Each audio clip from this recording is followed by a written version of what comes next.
Okay, today we're going to look at reviewing a skill from Algebra 1, solving for y. Now, when solving for y, our goal is to get the variable y all by itself. The very first thing that we're going to do is think of how this form should be. We talked earlier in class about solving for y, so we can get this in what we call the slope-intercept form. That's y equals mx plus b. And we know that our slope is the m right here, and then the y-intercept is the b value. Now, once we have that in slope-intercept form, we are able to create a graph. But for this practice, all we're going to do is practice solving for the variable y. So the first thing that needs to happen is I always draw the line right down the equal sign, and then what we're going to do is we need to get this y all by itself. Well, the first thing that has to happen is the x has to move over to the other side. For the x to move over to the other side, we're just going to go ahead and do the opposite of what it says. Instead of 2y plus 5x, we're going to go ahead and subtract 5x. It's called an inverse operation. When we subtract 5x to both sides, what happens then is the 5x's, they add up to 0. Some people say they cancel out, but all we did was we made sure that they moved over to the other side. Now, I like to write my x term first. Now, if you notice, I kind of jumped the gun a little bit.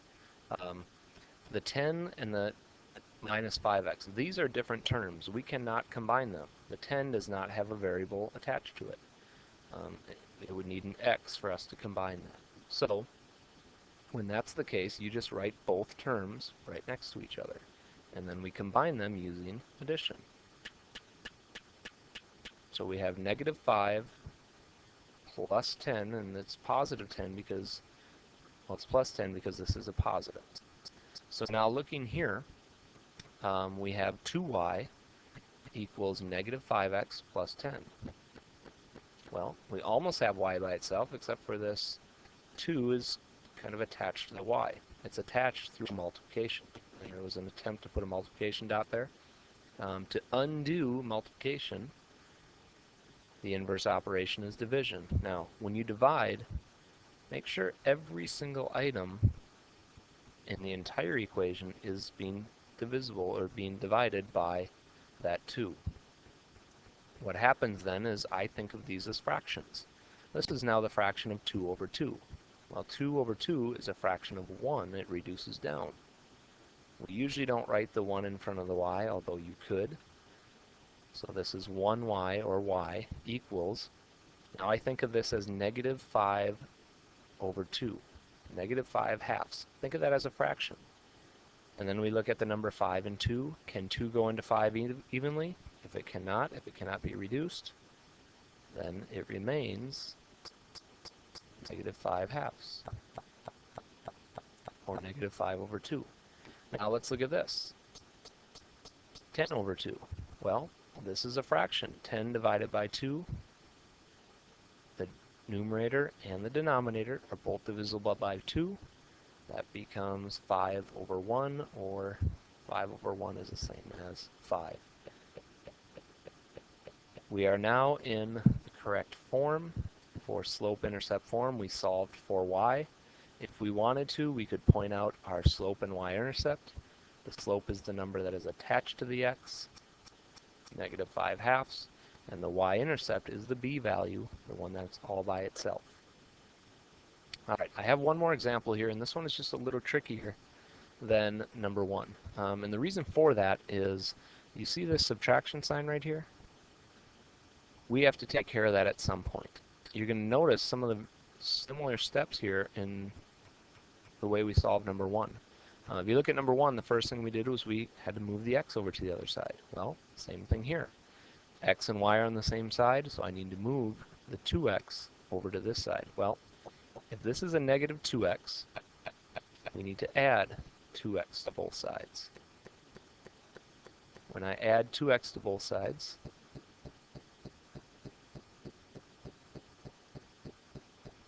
we end up having the 2x's cancel out over here. Here's probably one of the biggest mistakes students make right away. What they like to do is they notice y is all by itself. They're kind of happy and they think they're done.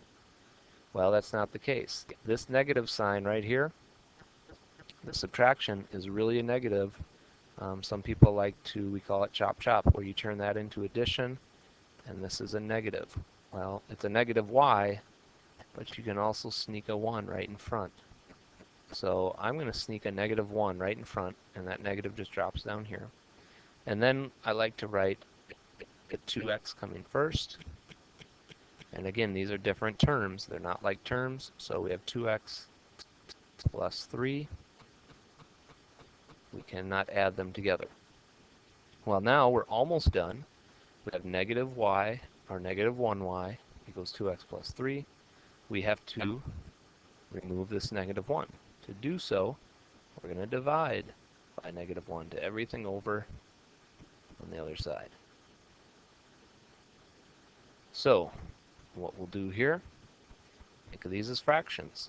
Negative 1 divided by negative 1, and negative divided by negative is a positive. 1 over 1, it's just 1, and in that case we don't write the 1 in front, and it becomes y. Now, because this is slope, I like to think of this as 2 over negative 1. When you have a negative on the bottom and a positive on top, I think of the entire fraction. Well, a positive divided by a negative is a negative. So it's okay to kind of move the negative up to the top, and that does help us if we were graphing lines using slope. Y equals negative 2 over 1x plus, well, 3 divided by negative 1. A positive divided by a negative is a negative. So we could write our form like this, or if you don't like to have that slope as a fraction, you could write negative 2x plus negative 3. These two equations are exactly the same, have the same meaning. So, solving for y, a couple things to notice. We move our x over first every single time. You do so either using addition or using subtraction. You can see in the first one we had to subtract 5x. In the second one we had to add 2x. Once you have your x over to the other side, if there's a coefficient for y that is different than 1, you have to divide every item on both sides of the equation by that number. Divide by 2, divide by 2, divide by 2. Over for this problem, we had to divide by negative 1. And we divide everything by negative 1. Alright, then we reduce the fractions and you write your equation. And that is how we solve for y.